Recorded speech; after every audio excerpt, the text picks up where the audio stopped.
show's challenges, and it's even being imitated in online gaming platforms. But your character is optimistic and funny. And I was just... Classic children's games, like Red Light, Green Light, with the promise of millions of dollars. And she said that she would be shocked if we're not seeing more K-dramas coming to the United States, and that's Korean dramas. You know, K-pop is huge in the United States.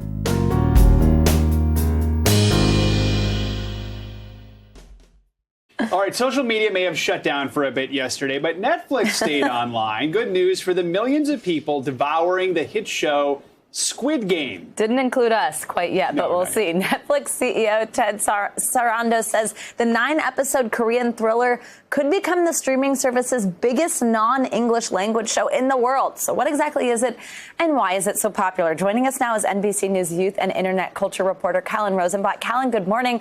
All right, we just watched the trailer, so we have a little bit of a taste of what this is about. It looks freaky, so for people who don't know, explain what it's about and how it got so popular. So Squid Game follows a group of adults who are indebted and desperate and find themselves in a competition where they have to play children's games in order to win a large amount of money. Now, the catch is if they lose, they die. So the stakes are very high, and people are flocking to this show. It is unlike anything anyone has ever seen before.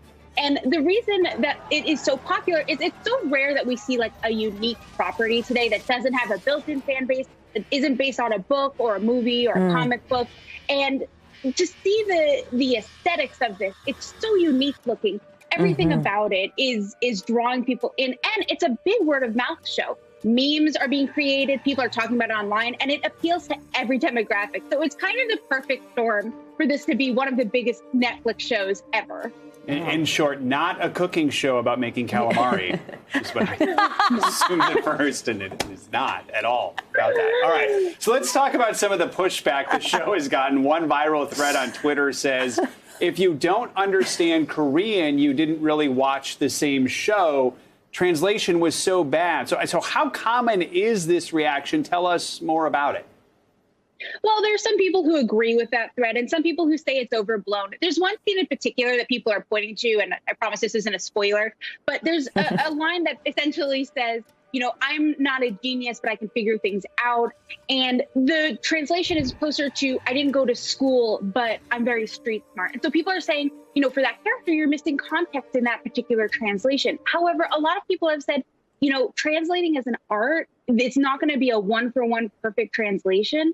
And it does get the point across. You're not going to miss any major plot points because of the subtitles or the dubbing. Thanks for the promise of no spoilers, because we did promise that at the top of the show, so that's great. And I don't want any, because I do want to watch it. Something else that I think is so interesting is Squid Game's, hard for me to say, creator reportedly wrote the show like a decade ago or so, but was rejected by a number of studios. Tell us about this moment for him and other foreign filmmakers. Do you think more platforms will invest in this diverse type of content going forward, especially with this popularity? Yeah, so I spoke to Julia Alexander, who's an analyst for Parrot Analytics, and she studies this kind of thing. And she said that she would be shocked if we're not seeing more K-dramas coming to the United States, and that's Korean dramas. You know, K-pop is huge in the United States. Parasite, which is a Korean film, won Best Picture at the Oscars. Korean media has already been enormous in the United States. And so if we don't see more K-dramas, we'd be really surprised. And we expect that Netflix, Hulu, other streaming services will begin investing in these properties as well. Oh, Parasite was so good. Yeah. All right. Callan, thank you so much. That's a fun one.